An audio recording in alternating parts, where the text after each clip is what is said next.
Allow me to introduce myself. I am the last sane sports fan. I am a genius by trade.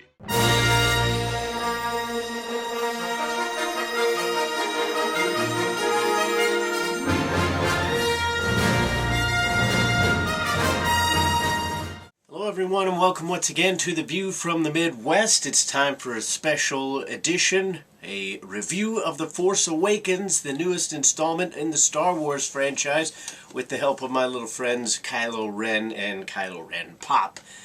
So he was the new villain in the new Star Wars movie, and I have to say he did an excellent job. I think it's a great new villain to carry on the franchise because it had enough of that feel of menace that Darth Vader brought you, mixing in some new flavors and everything. But let's get right into it, as we are going to review the entire film, not as the length of the film, but we're just going to get into it. Now, I am going to kind of break this into two parts, so if you want to watch and just get my feelings on the film, we're going to keep the first half spoiler-free, and then if you want to keep watching after that, I am going to say when I'm going to talk about more spoilers, and then if you haven't seen the film yet, you need to turn it off, because it is kind of one of those things to where you do need to see the film. You don't necessarily want to have it spoiled, because there are enough surprises in the film that you want that experience to be maintained. So let's get right into it, to the spoiler-free portion, what I thought about the film overall. I thought it was an excellent film. It was not a perfect film by any stretch of the imagination, but there are very few perfect films in the world today, if there ever has been, really, because there are always going to be people out there that love a film, and there are going to be people that hate the same film, because film is subjective, as John Campea always likes to say, and I am going to be referencing Movie Talk and Jedi Council from Collider a lot, so if you don't follow those pages on YouTube, I do suggest it, because they're very forthright in their opinions, but they're not necessarily just that hammer you over the head with my opinion and nobody else's kind of deal. So if you're interested in that kind of thing, I do suggest you check them out. The first thing that I wanted to talk about, though, was my overall feelings on the movie. I would personally give it a 9 out of 10, just because of the way it made me feel, because I am somebody who liked the prequels, so I didn't like the marketing, not necessarily the marketing, I didn't like the run-up to the film, because everything was basically just bashing you over the head. Oh, this is going to go back to practical effects, and we're going to have real sets and real locations. Well, the people that are saying that, quite frankly, need to go back and look at the prequel behind-the-scenes footage, because they went on location. They had real sets.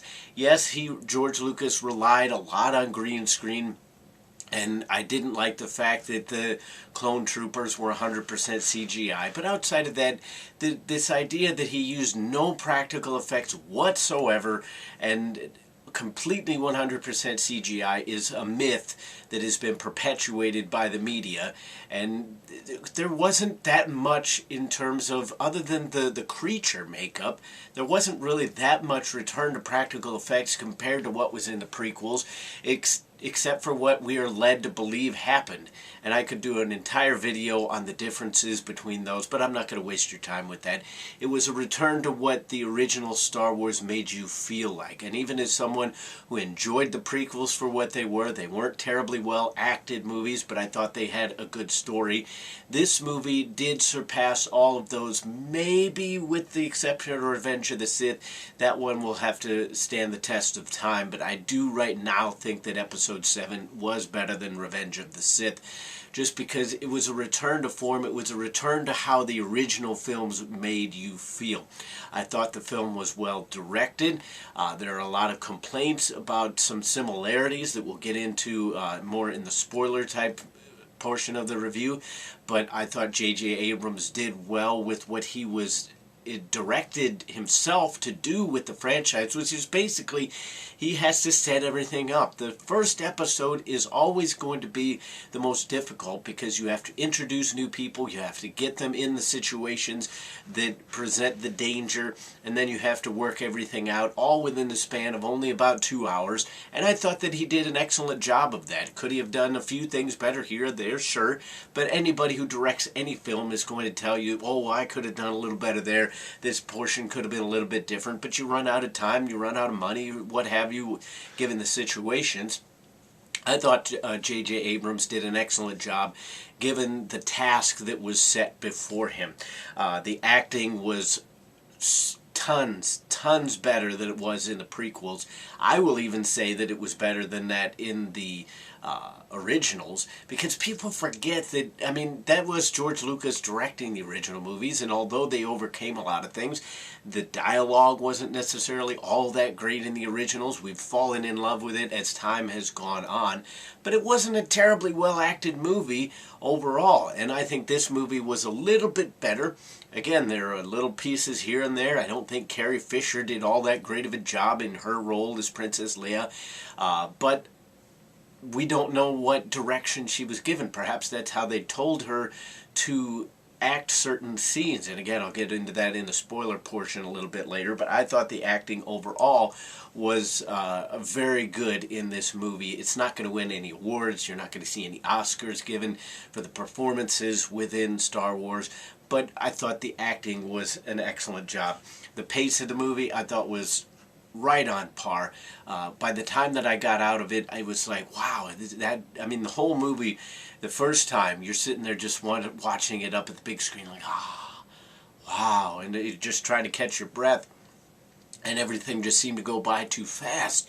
But when you watch it a second time, you realize that everything went, quite frankly, at the pace that it needed to go at, given the fact that the film had to cram in quite a bit. You have to bring in the old characters. You have to put in the new characters. Explain somewhat where they've come from without giving too much away, because I think they're going to explain more about where those characters come from in forthcoming movies. But I don't think there were enough questions that were left unanswered to really ruin the movie.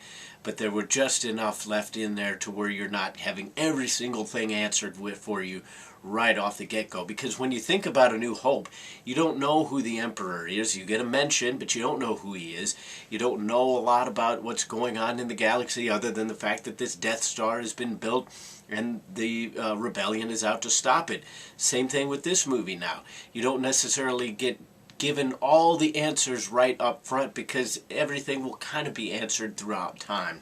The one thing that I did have a little bit of a beef with, and some of this has been mentioned before, the socio-political structure that's been kind of set up is not necessarily explained overly well. There is a difference between the First Order and the Empire. The Empire obviously no longer exists, but they don't do a very good job of explaining that in the film, so people who come into it without an understanding might not necessarily realize that the First Order is not just the evolution of the Empire, which it sort of is, but they are different entities.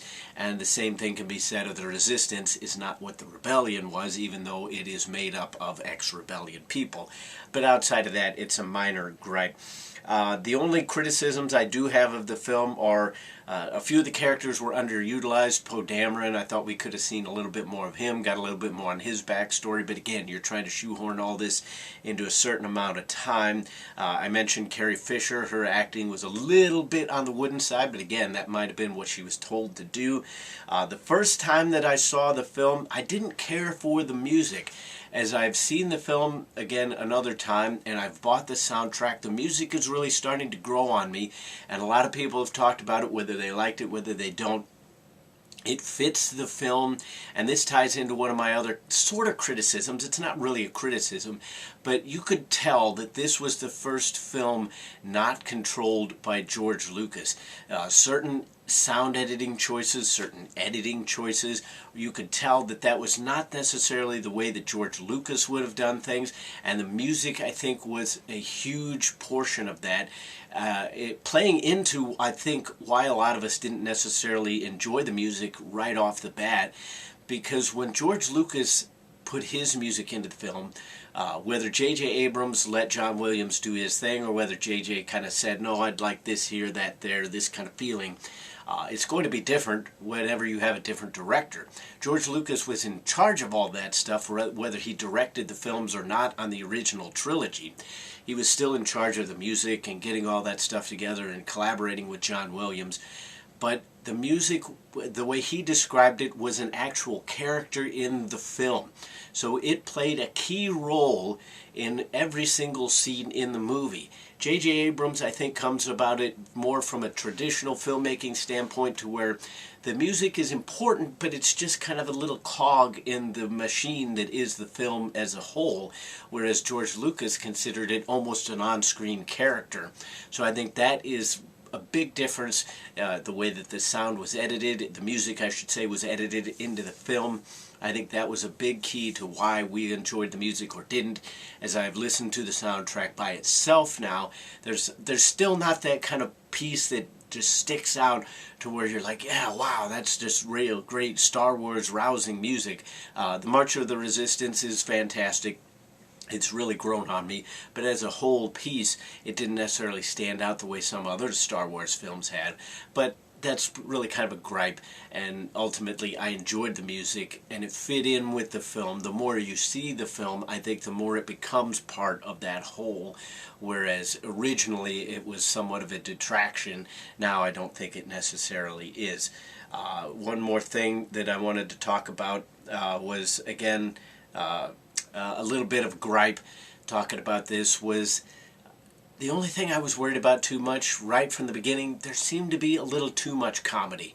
And I don't say that as a huge detraction, because as I've watched the film again, it fits in. I laughed at all the jokes. It wasn't like anything that you saw in the prequels where it was like, oh, that's for 5-year-olds, it's the little fart joke, whatever. All the comedy was funny. But I thought they were trying a little too hard towards the beginning of the film, to where it's like, okay, yeah, that's funny, but Star Wars isn't a comedy, so we don't necessarily need to be laughing this much. But again, that's a small gripe. I don't think they overdid it in the end. It was just right at the beginning, there were a few too many woos and, oh yeah, high five, man, kind of scenes, and that was the only thing that really kind of did me in. But overall, I extremely enjoyed the film. I cannot recommend enough to go out and see this film. I've heard people who have not seen all 6 go out and see this film. They enjoyed it. They want to go back and watch the original Star Wars films now. So even if you haven't seen it, I do suggest you go out and see it. That is my review. Hopefully you enjoyed this video. Comment, rate, and subscribe, and I might keep these entertainment videos coming along, as well as the sports ones that I normally do. But until the next time, I'll see you then.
I remember when I lost my mind.